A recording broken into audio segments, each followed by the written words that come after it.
Radio जागो 90.4 FM के लिए महेश मिश्र। आज जनपद की कवित्री सीमा गुप्ता के आवास पर जनपद के विभिन्न विधाओं के कवि और कवित्रियां उपस्थित हैं। कबीर जयंती है और कबीर हिंदी जगत के ऐसे सशक्त हस्ताक्षर रहे हैं जिन्होंने उस दौर में जो सामाजिक विसंगतियां थीं उन पर अपनी लेखनी चलाई और निडर होकर पूरी व्यवस्था की जो खामियां थीं वो बेबाक होकर बोले। इस अवसर पर हम सभी कवियों से कबीर जी को और उनकी लेखनी को नमन करते हुए उनसे चाहेंगे कि वो अपनी रचनाएं प्रस्तुत करें। 111 वर्ष पुरानी साहित्यिक संस्था श्री सरस्वती सदन के सचिव और शिक्षक कवि मनीष मिश्र जी हैं।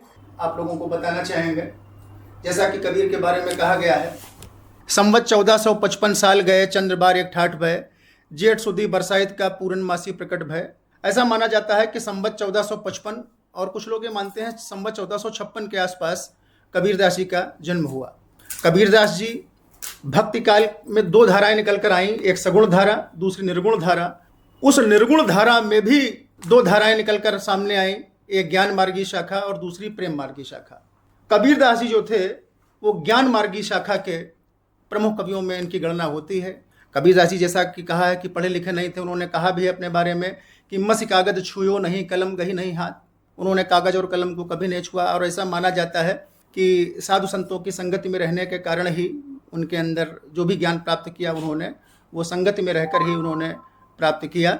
और भाषा जो थी उनकी सधुकड़ी भाषा कही जाती है। कुछ लोग उनकी भाषा को पंचमेल खिचड़ी कहकर भी संबोधित करते हैं। हालांकि हजारी प्रसाद द्विवेदी जी ने तो उन्हें भाषा का डिक्टेटर तक कह दिया था और कहा था कि कबीरदास जी अपने हिसाब से भाषा को जैसा चाहते हैं वैसा वो मोड़ने की क्षमता रखते हैं। ये उनके बारे में कहा गया।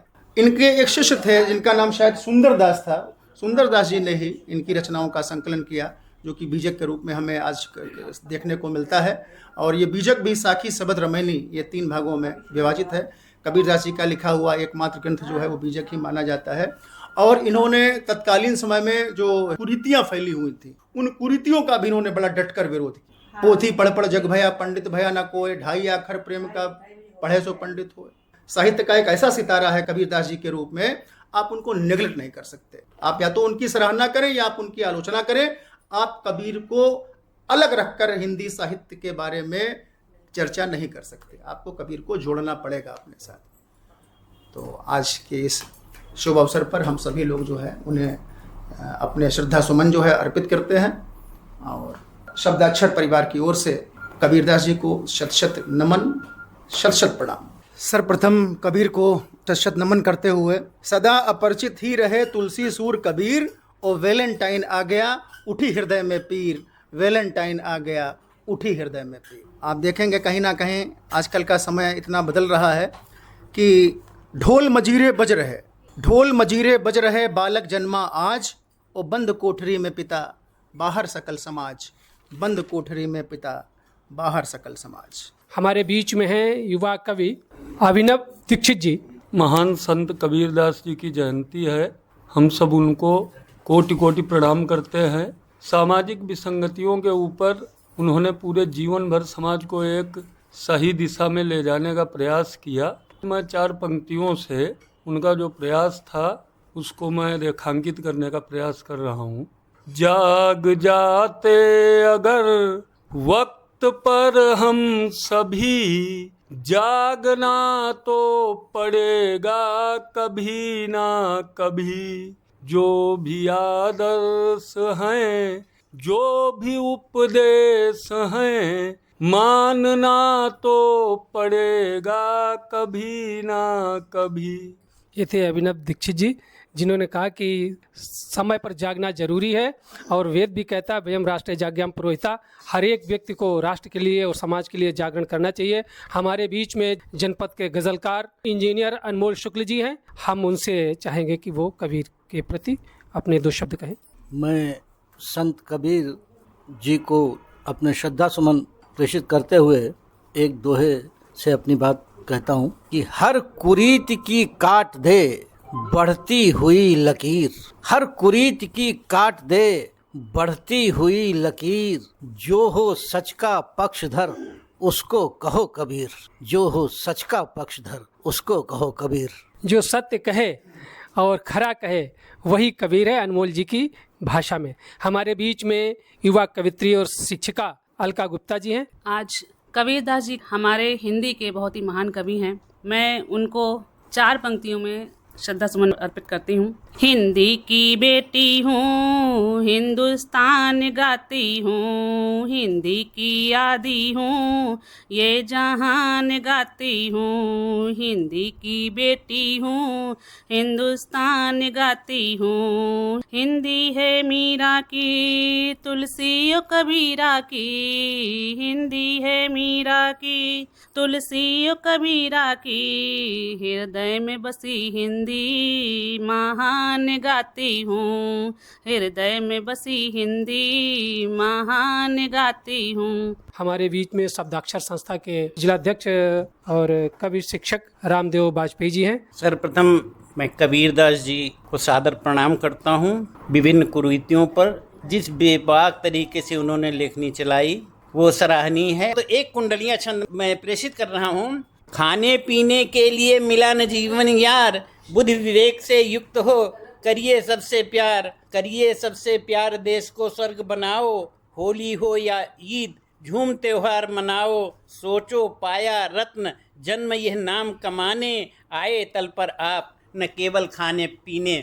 तो ये जो है कि जैसी चादर लेके आए थे साफ सुथरी, तो कबीरदास जी की तरीके से उसी प्रकार से अपनी चादर को साफ सुथरी लेकर जाएं। हमारे बीच में युवा कवि धीरज श्रीवास्तव जी हैं। कबीरदास जी ने बिल्कुल मील का पत्थर स्थापित कर रखा है। आजकल का कोई भी कवि या लेखक वो चाहता है कि उसकी तुलना कबीरदास जी से की जाए। उनकी जितनी भी रचनाएं हैं अक्सर दोहे में मिलती हैं। कुछ दोहे मैं उसी तरीके की कहना चाहता हूँ कि स्वार्थ सिद्धि को गिद्ध ने ऐसा रचा प्रपंच, स्वार्थ सिद्धि को गिद्ध ने ऐसा रचा प्रपंच, शेर बेर पर लड़ पड़ा गधा हुआ सरपंच। चादर छोटी हो अगर पाँव ना भीतर खींच, चादर खुद बढ़ जाएगी यदि कपास को सींच। कोहरे ने छल से दिया सूरज को वनवास, कोहरे ने छल से दिया सूरज को वनवास, तब कर निखरेगा पुनः दिनकर है विश्वास। हमारे बीच में कवित्री मीरा द्विवेदी जी हैं। कबीरदास जी के जयंती पर उनको नमन करते हुए, चूँकि वो दोहे पर ज़्यादा लिखते थे, नमन करते हुए मैं दोहा के रूप में उन्हें श्रद्धांजलि समर्पित करती हूँ कि क्षण भंगुर ये जिंदगी, क्षण भंगुर ये जिंदगी, नहीं करे परिहास, और हृदय अटल सा कर सदा गढ़ ले तो इतिहास। ओजपूर्ण शब्दावली, ओजपूर्ण शब्दावली, सिद्धांतों का मान, और काव्य सृजन कर साधना बढ़ा दिया सम्मान, काव्य सृजन कर साधना बढ़ा दिया सम्मान। हमारे बीच में कवि और शिक्षक अजय गुप्ता जी हैं। जैसा कि हम सभी लोग जानते हैं, आज कबीरदास जी का जन्म दिवस है और उन्होंने तमाम विसंगतियों जाति पात पर बहुत अच्छा लिखा, बहुत से दोहे लिखे। तो मैं भी एक 2 पंक्तियां कहना चाहूँगा कि ना ही देखता सिख ईसाई, ना हिंदू मुसलमान दिखाई देता है, ना ही देखता सिख ईसाई, ना हिंदू मुसलमान दिखाई देता है, मैं भारत का बेटा हूँ, मुझे हिंदुस्तान दिखाई देता है। हमारे बीच में कवित्री प्रतिमा श्रीवास्तव जी हैं। आज कबीर जी की जयंती है और मैंने यहाँ बैठे बैठे एक दोहा लिखा है, श्रद्धा सुमन के रूप में समर्पित करना चाहूँगी।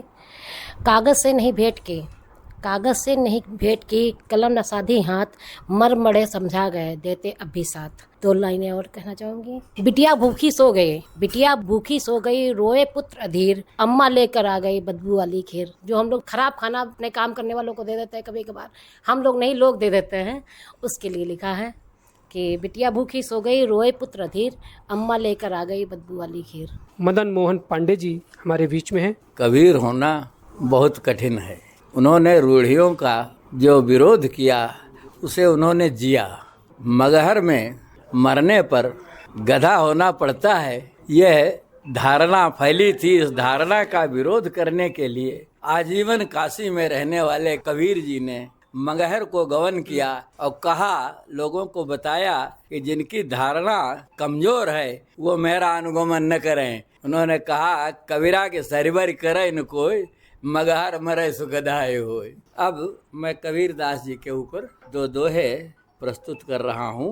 रहे फक्कड़ी वेश में बिन ही लाग लपेट, ढाई आखर में लिया सारा तत्व समेट। भाषा रही सधुक्कड़ी, बात रही बेलाग, धोते रहे समाज की कुरीतियों के दाग। तो ये थे जनपद के कविगण जिन्होंने अपनी रचनाओं से उस महान संत कबीर को नमन किया और उनके जो समाज की विसंगतियों पर उन्होंने अपनी जो बात रखी कविताओं के माध्यम से उसको स्मरण किया। रेडियो जागो 90.4 FM के लिए मैं महेश मिश्र।